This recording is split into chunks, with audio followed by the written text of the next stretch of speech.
Hi, my name is Anastasia Kulibrick, and this is my honors project on Haben Girma and the book that she wrote titled The Deafblind Woman Who Conquered Harvard Law. It talks about her story growing up and in Harvard Law and after the fact. And so I will be discussing what I learned from that and relating it to the class. So let's get into it. So the overall background, Haben's family is originally from Eritrea in Africa. She, however, was born and raised in Oakland, California. She was born deaf-blind. She's been a service-oriented individual since she was young. She went to Mali, which is also located in Africa, to help build a school for the underserved when she was in high school. She attended Lewis and Clark College for undergraduate school, and then was the first deaf-blind individual to attend Harvard Law School. And she's now a public service lawyer whose main motivation is to contribute to and advocate for the rights and equality of those with disabilities. And this is a photo of her, actually the photo that is on the front of the book. So yeah, let's get further into it. Growing up as deaf-blind, she went to a middle school at Bret Harte Middle School, located in Oakland, California. The school had a resource room for blind students that offered Braille typewriters, books, embossers, um, computers with assistive software, and common games such as Uno, but except it had Braille, so it was accessible for these students. Furthermore, the majority of the school day, with the exception of one period, her and other blind students were integrated with the other students in the school. This is actually something that was quite different from my school when I was growing up.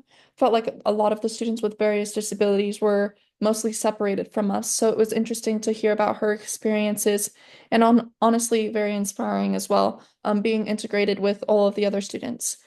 She mainly describes the hardships of attending class with other students and not being in the resource room.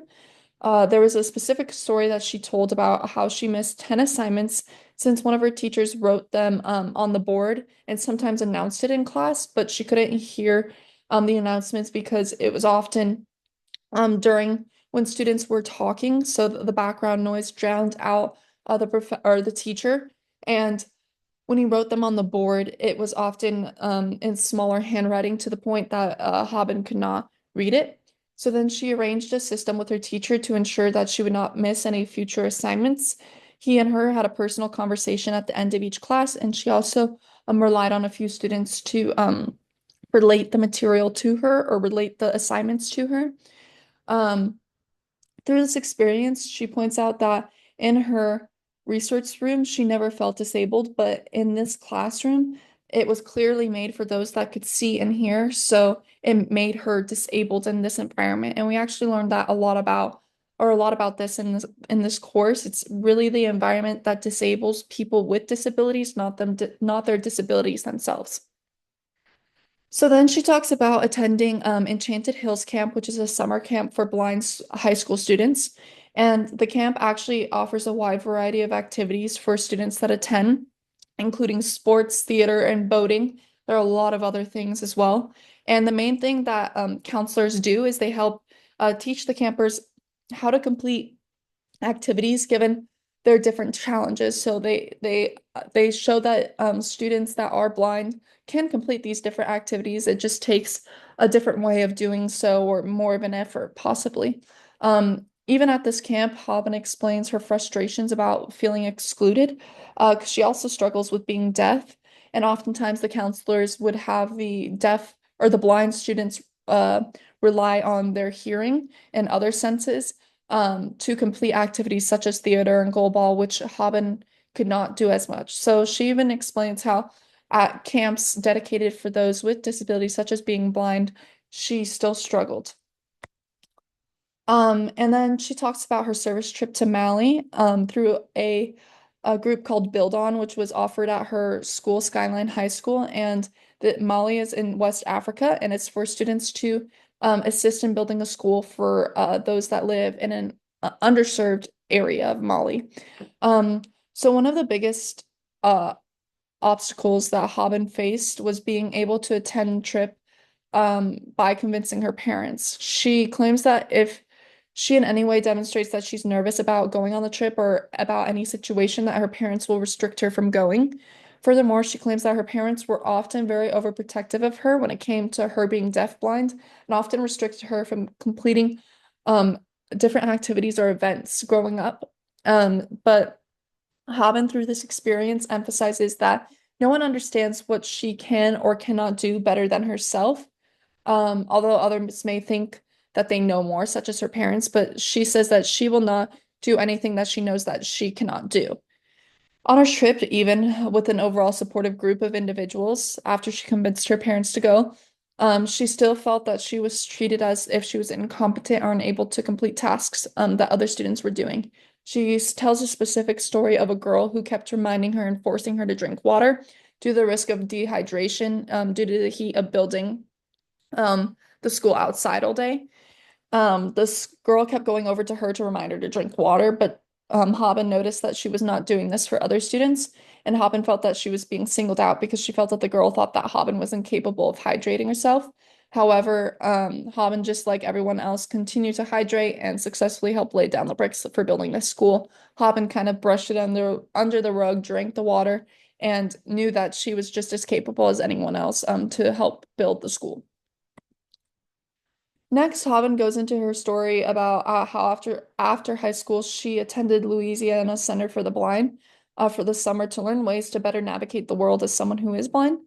One of the experiences that she talked about is that the students often wore sleep shades during their class, so that they could learn how to fully rely on other aspects of their senses rather than possible residual vision. Um, Haben describes that the goal of the school, and she says that the school strives to build confidence in their students and instill the idea that those who are blind can still complete hard tasks or tasks that are even considered dangerous. And furthermore, the school emphasizes the that with the right resources and tools, blind students are just as capable as other students in completing tasks.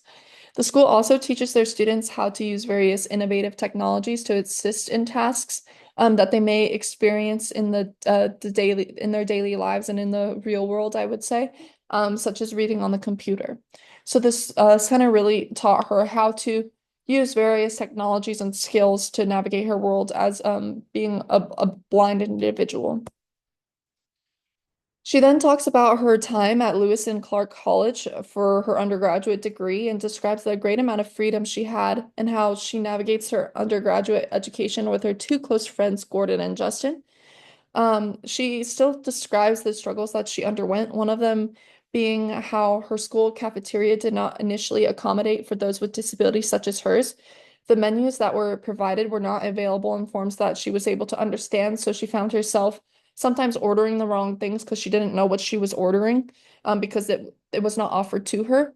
She faced a lot of issues in trying to get the company to send her emails of the menu so that they could be converted to Braille so that she could read them, which is honestly a very simple task that they could have done. But by continuing to communicate and advocate for more accessible ways to access menu options, the company finally started to provide accessible food menus a year later. And it was interesting because Haben describes how another blind individual came up to her and talked about how it was awesome that these resources were available, and this was all due to Haben's effort. So it was cool that she was able to see her impact of her work and to see how it not only benefited her, but also benefited other students around her. Haben also experienced discrimination based on her disabilities through her undergraduate career, especially with other students leaving her out of activities or with students questioning her abilities. For example, there was a story that she talked about how she was supposed to go on a walk or hike with these group of individuals, but a girl told her that she should stay behind because of her disability, even though Haben knew where they were going and that she knew that she would be able to conquer it. But the girl just decided to leave her out because she assumed that Haben wouldn't be able to. But then Haben describes that how her two main friends, Gordon and Justin, never really made her feel this way, and she felt truly accepted by these two, and they made an impact on her undergraduate career. Next, she talks about Maxine, and after undergraduate school, Haben decides to get this seeing eye dog, it's German Shepherd, and she describes her trials and errors with training with Maxine and the level of patience that they have to have with each other. She was originally hesitant in getting Maxine because she was worried that it would diminish her ability to navigate the world as a deafblind individual. But really, Maxine and then her future service dog, Seeing Eye Dog, helped her a lot. And she says she wouldn't trade it for the world. And she worked with Maxine as she was studying a lot for her LSAT and learned a lot about herself and about the dog through this process. So next she talks about Harvard Law School, but the majority of the stories that Haben tells about her time at Harvard Law School are centered around the idea about how she was able to overcome the lack of accessible resources to become the first deaf-blind student and graduate at the school. In the lecture, she originally would wear headphones connected to a FM receiver, which picked up sound from microphones in which individuals hired by Harvard, which was nice, provided lecture information to Haben. But this was not really effective as she would pick up a lot of static noises and it would often cut out. And it was often hard to hear the interpreters since they were whispering into the microphone so that the other students wouldn't be disturbed. But she then adopted a Braille computer called BrailleNote, and this computer provides information through touch rather than visual forms. And it later came with a Bluetooth keyboard where she could talk with others. So they would type something on their Bluetooth keyboard and it would show up on her Braille computer, and she could either respond by talking or typing back in a response. And she also, after grad school, met Barack Obama, and she discusses how her interactions with him were through this computer as well, and how interesting he thought it was, and how amazing and innovative it was. So that's her time at Harvard mainly. And then life as a public service lawyer.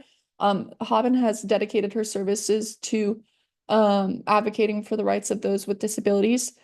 There was a specific lawsuit that she talked about with a company called Scribed and that she was involved in. And so the main issue was that the company's site did not allow for services such as screen readers to be used by those with disabilities, such as those that were visually impaired, so that those that were visually impaired could not access nor enjoy the books on the site. It's a site for reading books. And Haben made it her goal to make the site increase its accessibility to allow for more of a user-friendly program for all. And she and the other individuals on the case ended up winning the case, and this marks one of her first big influences that she had as a public service lawyer.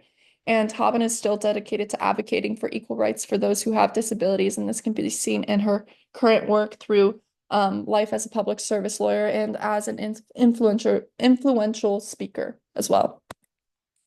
So relating to the class topics, the first topic that I feel that was covered greatly in her book was the idea of identity development. One of the biggest topics I believe she touches on relates to the importance of this.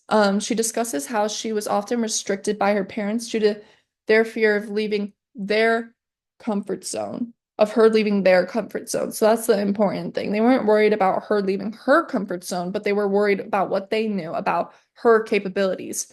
Due to this, Haben was not really allowed to explore her interests, such as in dancing and theater, which she later finds out about when she goes to Hills Camp. So she wasn't really able to explore this aspect of her life or an identity due to the restrictions that were placed on her by her parents. She was also not really able to explore her passion for service and advocacy before she went to Mali. And relating to the course material, there are many aspects that contribute to one's identity development, and many of which that Haben was restricted from doing so. So looking at the three uh, theories of psychological development um, that we learned in the class, I want to touch on each one of them and how it relates to Haben's story. So following Erikson's theory of psychosocial development, Haben struggled with both industry versus inferiority and identity versus inclusion.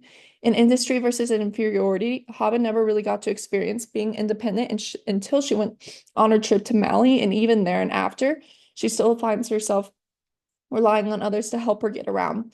This can interfere with Haben's confidence and trust in herself, and trust that she could complete tasks just as anyone else. So it made her feel like a sense of inferiority. But as she was able to branch out on her own more, this kind of was diminished.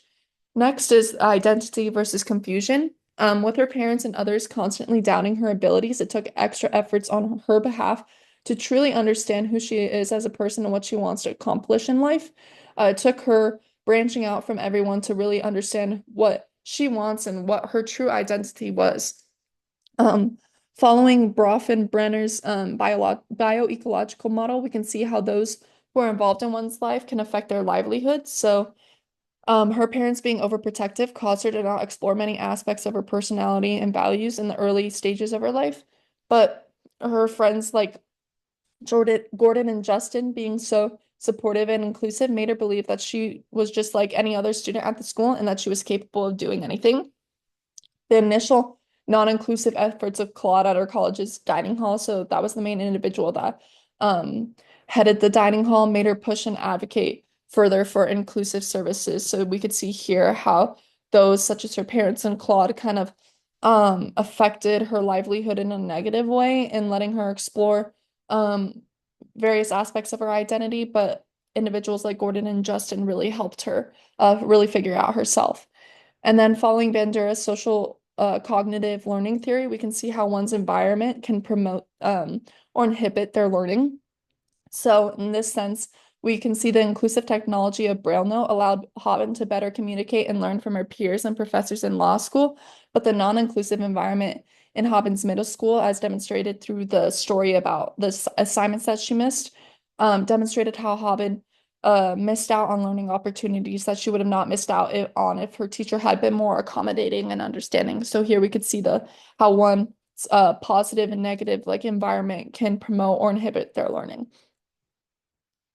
The second topic that I felt like was touched on a lot in her book was the need for inclusion. What stood out to me the most when reading about Haben's story was the lack of inclusion that existed in regular classrooms before Haben had advocated for herself and others. So she even discusses at the deaf-blind camp and school that she attended that she still felt like she was at a disadvantage compared to other kids, given that she was also deaf. So there was still excluding or exclusive activities that she really couldn't participate in. Furthermore, she talks about the various times in which she did not feel included due to the lack of accommodations present for her. So in her middle school, there were no accommodations for her regarding how the assignments were assigned, leading to Haben missing several important assignments. And it wasn't until after she talked to the teacher about this in great extent that it was finally fixed. And then at her college, she discusses how students even left her out of activities because they believed she was not able to participate. However, with the right accommodations, she would be able to do so, and she knew that she would be able to do so. This lack of inclusion often left Tobin frustrated and upset, which is similar to many of the stories we have heard about other individuals with disabilities in this course.